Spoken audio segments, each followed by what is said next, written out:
성경 말씀 보시겠습니다. 성경 말씀 사도행전 27장 6절에서 25절 말씀입니다. 좀 많이 깁니다. 신약 성경 329페이지입니다. 거기서 백부장이 이달리아로 가려는 알렉산드리아 배를 만나 우리를 오르게 하니 배가 더디 가 여러 날 만에 간신히 니도 맞은편에 이르러 풍세가 더 허락하지 아니하므로 살몬의 앞을 지나 그레네 해안을 바람막이로 항해하며 간신히 그 연안을 지나 미양이라는 곳에 이르니 라세아시에서 가깝더라.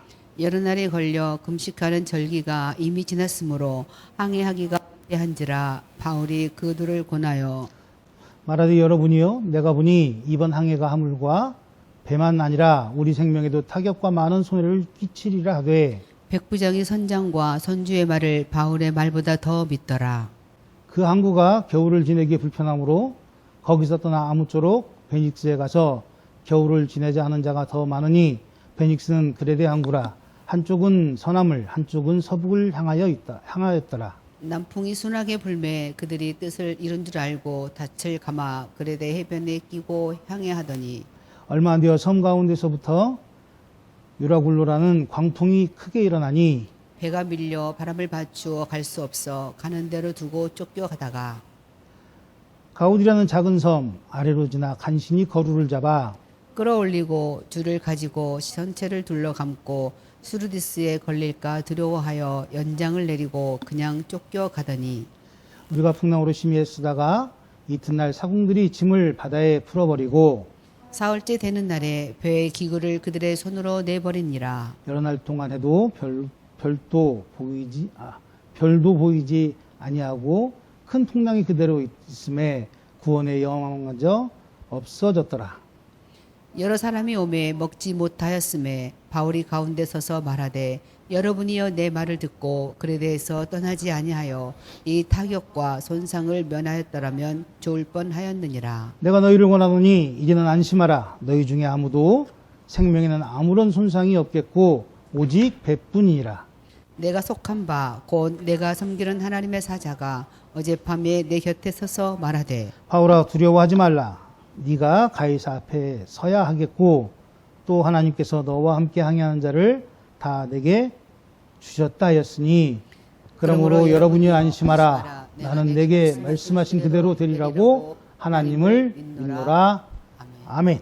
오늘 말씀은 사실은 1절부터 보셔야 돼요. 1절부터 끝절까지 쭉 보시면 27장에 대한 얘기가 로마로 압송되어가는 바울의 이야기를 이 이야기가 성경에서는 그렇게 크게 부각되지도 않고 목사님들도 그렇게 크게 말씀하지 않는 내용인데 저는 이 항해에 대한 얘기를 지금 이번 주에 오늘 우리 같이 이야기하면서 하는 이유가 뭐냐면 우리가 살면서 항상 그런 얘기 하잖아요. 인생은 항해다. 살아가는 것은 항해와 같다. 그런 얘기를 하는데 우리 항해 속에 나의 삶은 지금 어떤 지도를 어떤 별을 아니면 내비게이션을 보고 가는가 GPS를 보고 가는가 한번 생각을 해보고자 합니다. 처음 태어나서부터 하나님 나라 가는 그날까지 우리는 크고 작은 선택들을 합니다. 그리고 그 선택들 속에서 그 결정에 대한 결과의 책임을 우리는 또 스스로 지기도 합니다. 그런데 그 책임을 질 때에 항상 결과적으로 뒤에 따라오는 것이 어떤 거냐면 그 일이 결론이 난 이유가 어디에 있는가를 찾아볼 때가 있어요. 오늘 본 말씀을 보시게 되면 로마에 끌려가는 바울의 이야기를 지금 이렇게 지도로 나타낼 수가 있습니다. 한번 보시죠. 이렇게 생겼습니다. 저 앞에 보시면 맨 재판을 받으러 로마로 떠남 이렇게 시작을 하죠. 저 때는 걸어가는 것보다는 로마를 가기 위해서 그러니까 지금 우리가 이야기하는 저 로마까지 가려면 어떻게 될까요? 걸어가려면 시간이 더 많이 걸리겠죠. 그래서 배를 타고 가는 거예요. 그런데 그 배가 어떤 배라고요? 지금처럼 모터가 달렸거나 어떤 막 큰 추진력이 있어서 가는 배가 아니거든요. 바람에 의해서 가는 거예요. 바람에 의해서. 그러니까 뱃사람들의 경험이나 바닷길을 잘 아는 사람의 오랜 노련한 뱃사람의 그 판단력을 많이 따르는, 그렇게 해서 가이사랴에서 시작해서 쭉 흘러갑니다. 그래서 저기 중간쯤에 그레데라는 데가 있고요. 그 다음에 지금 우리가 화면에서 볼 때 왼편이죠? 오른편인가요? 왼편에 있는 멜리데, 수라구사를 지나서 로마에 딱 도착하는 거예요. 그런데 여기서 보게 되면 1번에 재판을 받고 떠나고 2번에 로마행 배로 갈아탑니다. 저기서부터 시작하는 거예요, 지금 본문 얘기는. 그리고 아까 우리가 읽었던 성경 중에 어떤 게 나오죠? 유라굴로가 나옵니다. 유라굴로는 뭐냐면 풍랑이에요, 풍랑 이름. 그러니까 우리가 태풍 매미 뭐 이런 것처럼 그 풍랑의 이름이에요. 그런데 저 유라굴로를 만났을 때의 위치가 어디냐면 그레데입니다. 저 그레데를 조금 더 자세하게 보면 이렇게 생겼어요. 미항이 있고 베닉스가 있습니다.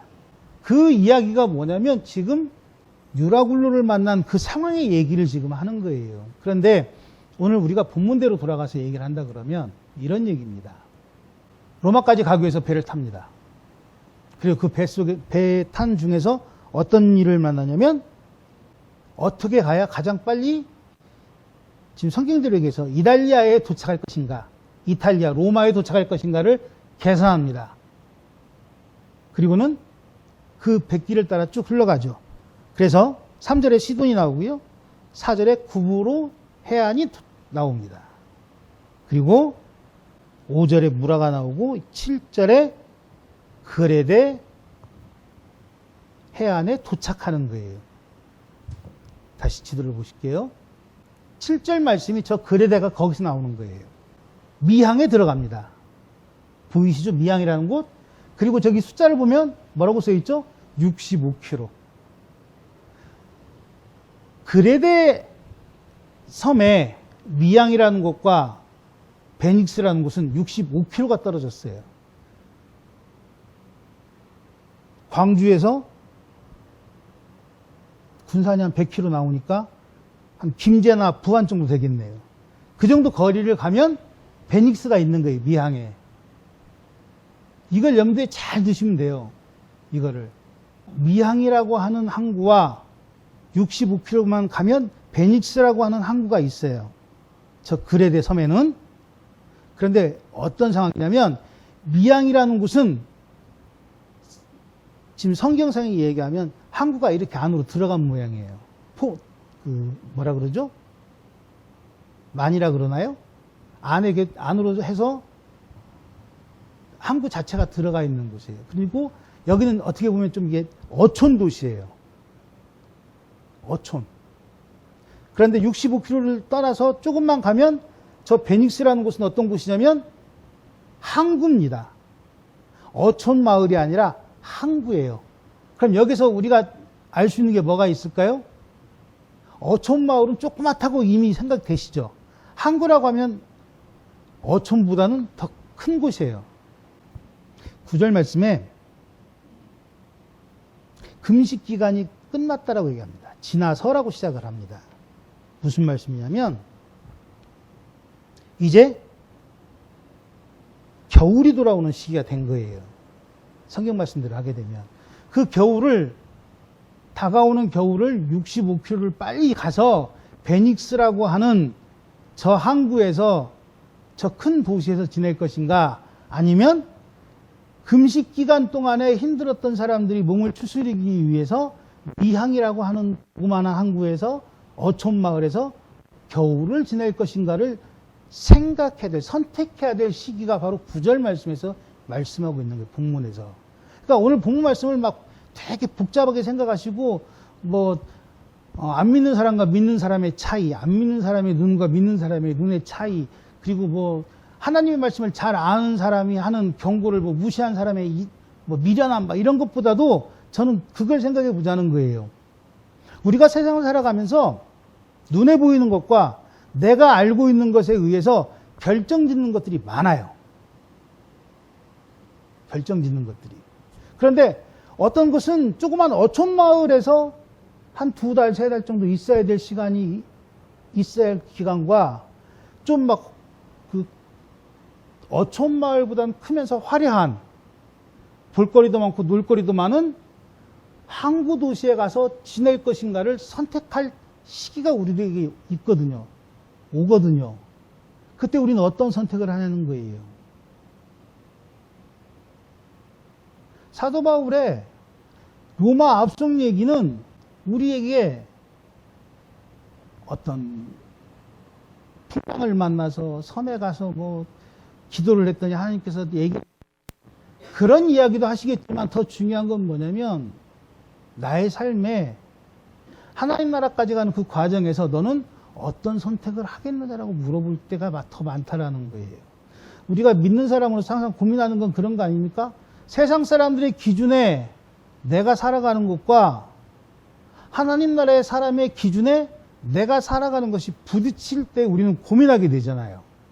그리고 내가 알고 있는 경험과 내가 알고 있는 지식과 내가 살아왔던 방법이 하나님이 말씀하시는 그 방법과 틀려질 때 우리는 고민하게 되잖아요. 오늘 본문 말씀은 바로 우리에게 그런 얘기를 하는 겁니다. 세상이 이야기하는 기준에 부합한 환경과 내 영혼이, 내 믿음이, 내 은혜가 살기에 부합한 환경이 내 앞에 선택되어지게 나타난다면 너는 무엇으로 선택하겠냐는 거예요.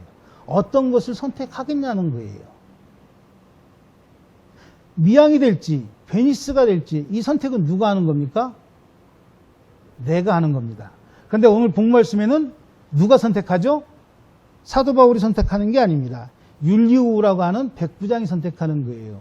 그런데 율리오라고 하는 이 백부장은 사실은 본디오 빌라도와 똑같은 사람이에요.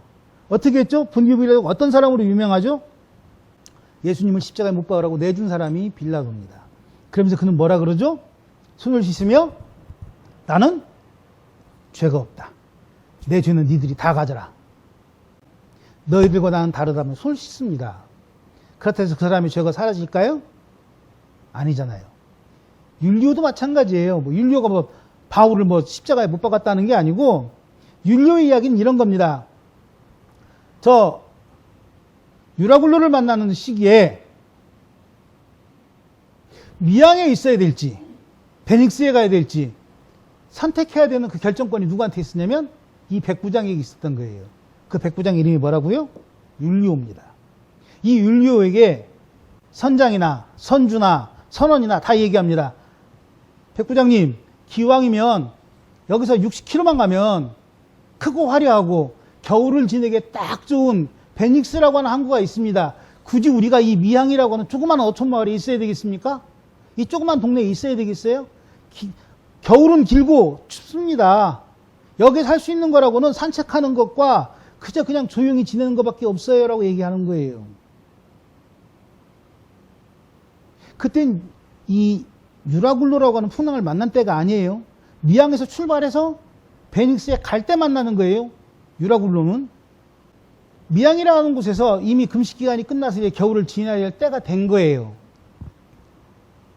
줄거리 설명드리자면 그때에 65km를 지나가서 베닉스라고 하는 크고 좋은 항구 도시에서 겨울을 지낼 것인지 아니면 금식 기간 동안에 지냈던 그 피곤하고 힘든 그 과정 속 이제 다가올 겨울을 바다에서 지낼 게 아니라 배에서 그리고 항구에서 준비하고 겨울을 나서 다시 출항할 준비를 할 것인지를 선택해야 될 시간에 이 율리오라고 하는 백부장에게 선장이나 선주나 선원들은 이야기하는 겁니다. 기왕 지낼 겨울이라니 우리 여기서 60km만 가면 되잖아요. 갑시다. 이 조그만 동네에서 뭐하고 그 겨울을 지내겠어요. 기왕이면 크고 좋고 지내기 편한 곳에 가서 우리가 겨울을 납시다. 근데 60km니까 이제 힘들겠죠. 왜냐면 바람도 제때 맞아야 되겠죠. 우리가 60km 그러니까 되게 가까운 것 같잖아요. 지금은. 여기서 자동차로 가도 그냥 금방 가는 시간이고 배로 가도 금방 가지만 이때는 뭐가 있었다고요? 바람이 불어야 되잖아요. 그 바람의 때를 잘 만나야만 60km가 하루에도 갈 수 있고 이틀에도 갈 수 있지만 안 그러면 한 달에도 갈 수 있는 거예요. 바람이 반대로 불면 뒤로 갈 거 아니에요, 배가. 옆으로 불면 옆으로 가야 되고. 이제 이해되십니까? 저 60km가 별거 아닌 의미지만 사실 굉장히 큰 의미라는 거. 그러니까 율리오는 그렇게 생각했을 거예요. 그래, 선원들이 이야기하고 선주들이 이야기하는, 선장이 이야기하는, 경험 많은 사람들이 이야기하는 저 베닉스까지 가는 길에 우리가 만날 바람은 굉장히 빠른 바람이라고 생각했을 거예요.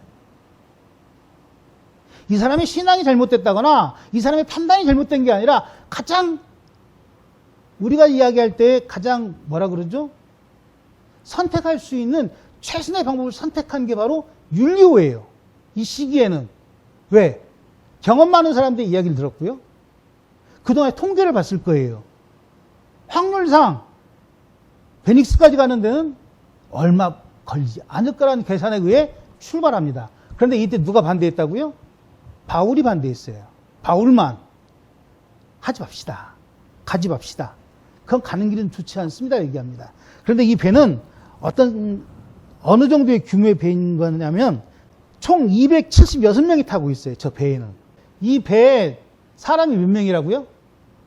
276명. 중요하지 않아요. 그냥 듣고 넘어가시면 돼요.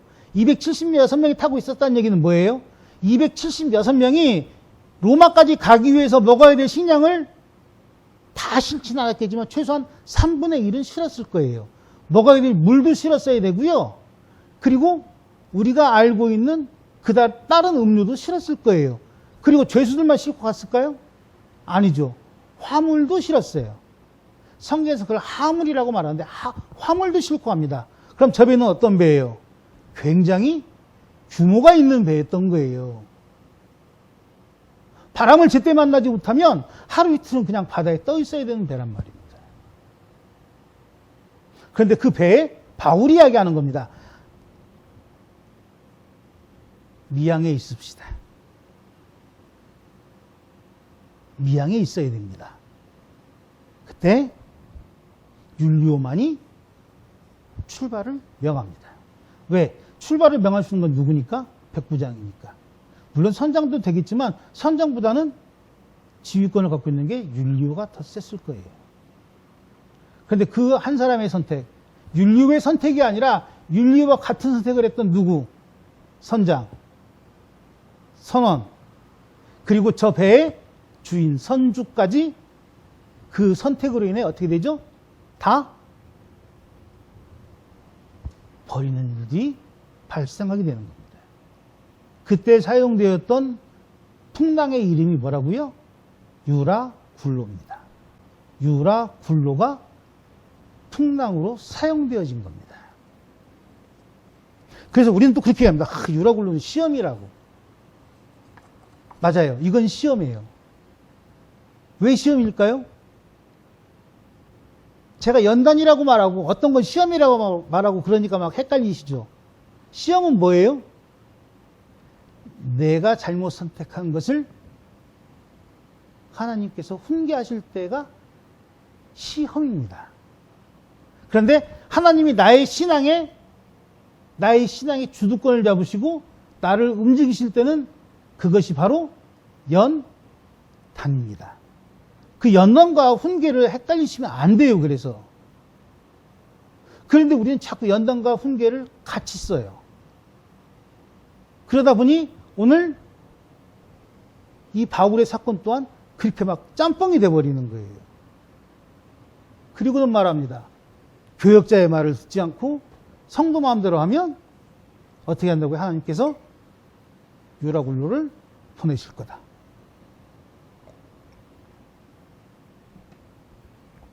맞는 말일 거예요. 유명한 목사님들이 이렇게 말씀하시니까. 그런데 저는 좀 다르게 생각합니다. 믿음의 사람들조차도 율리오와 같은 선택을 할 때가 많습니다. 주변에서 듣는 이야기, 내가 눈으로 확인한 거, 내가 알고 있는 모든 것들을 총동원해서 결정 내리고 하나님에게 뜻과 맞는지를 보는 게 아니라 결정 내리고 끝낼 때가 많아요. 그리고는 그걸 시험이라고 말합니다. 그건 시련이죠, 시련. 내 결정에 대한.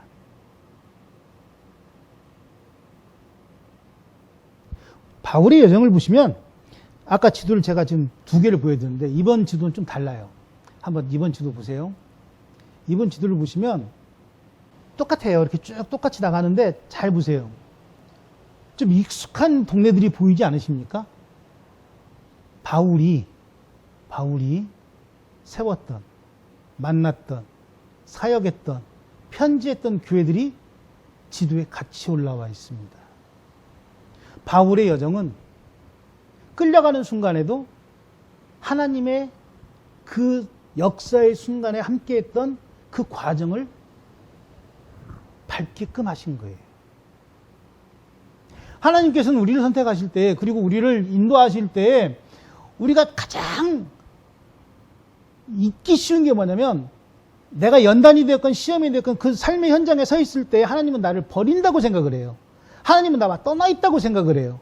하나님은 나를 기억하지 못할 거라고 생각을 해요. 그런데 오늘 지도에서, 아까 지도에서 보셨던 것처럼 잘 다시 한번 보십시오. 안디옥 교회가 있었죠.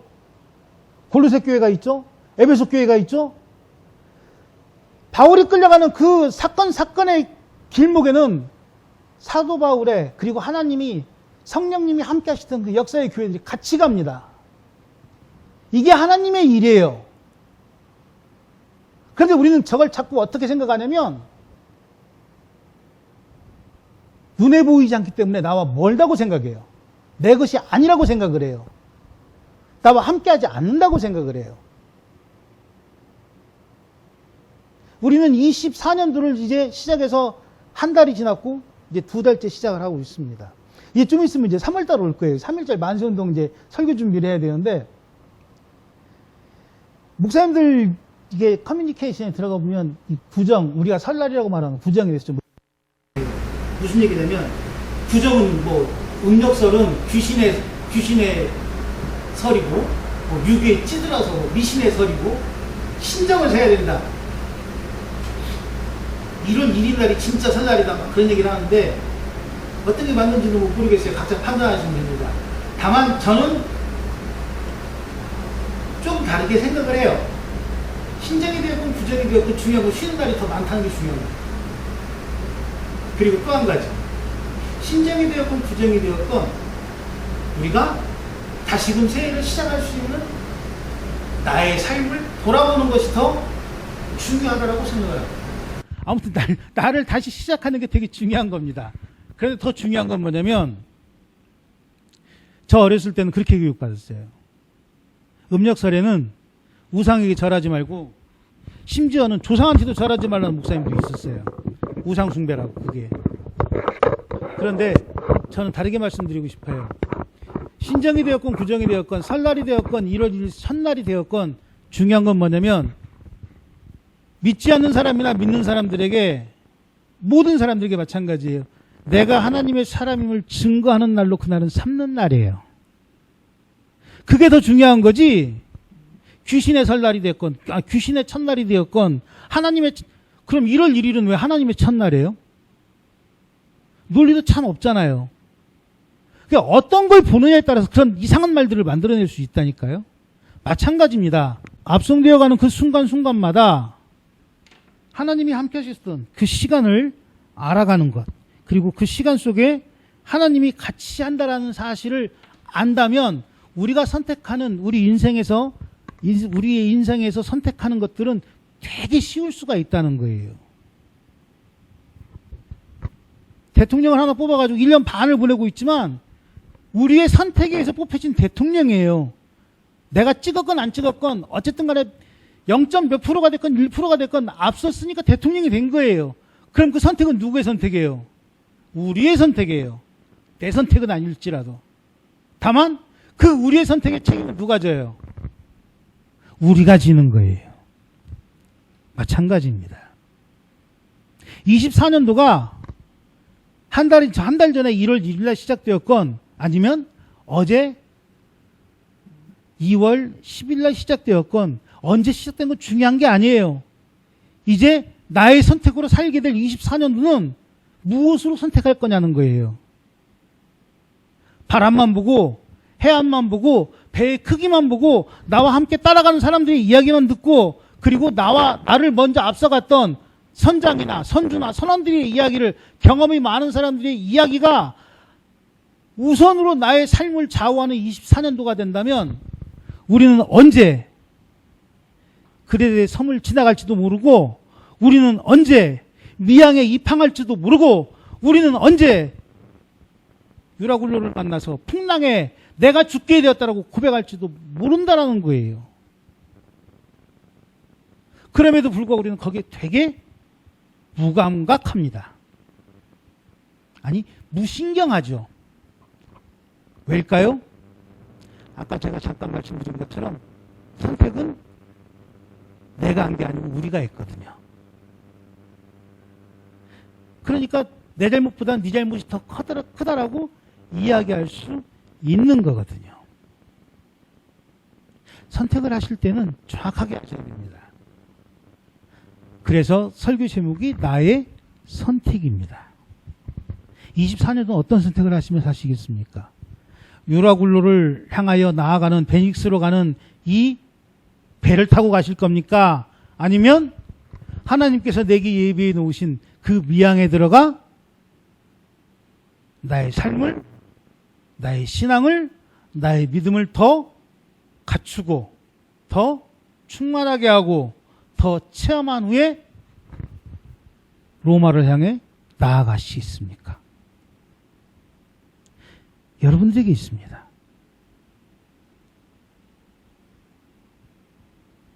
그 선택을 이제 하셔야 됩니다.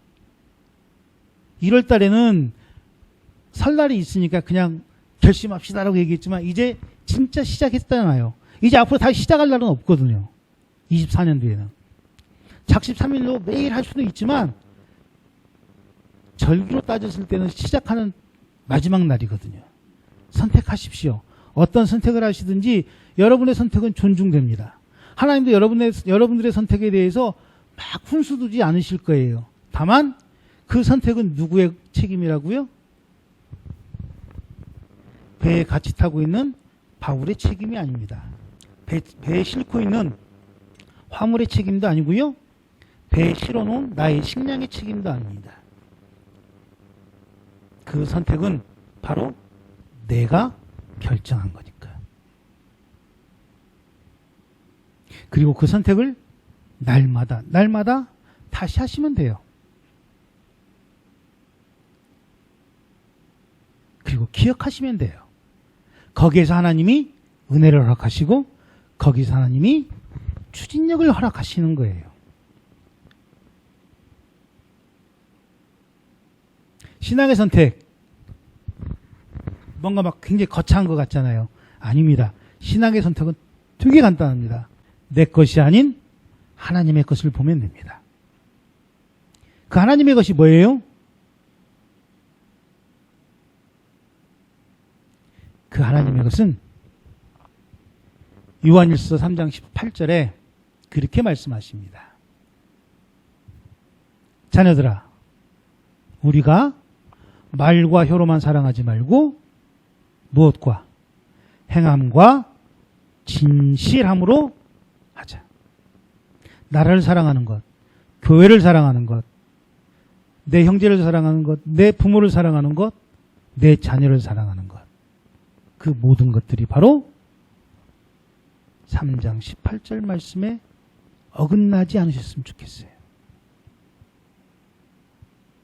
24년도에는 한국교회가 3장 18절 말씀을 좀 따랐으면 좋겠어요. 나의 것이 아닌 우리의 것으로, 그리고 말과 혀가 아닌 행함과 진실함으로 하나님 앞에서도 교회 앞에서도 그리고 내 형제 앞에서도 내 부모 앞에서도 그리고 내가 살고 있는 내 삶의 터전 앞에서도 승리하시는 저와 여러분 되시기를 주님의 이름으로 축원합니다. 기도하겠습니다.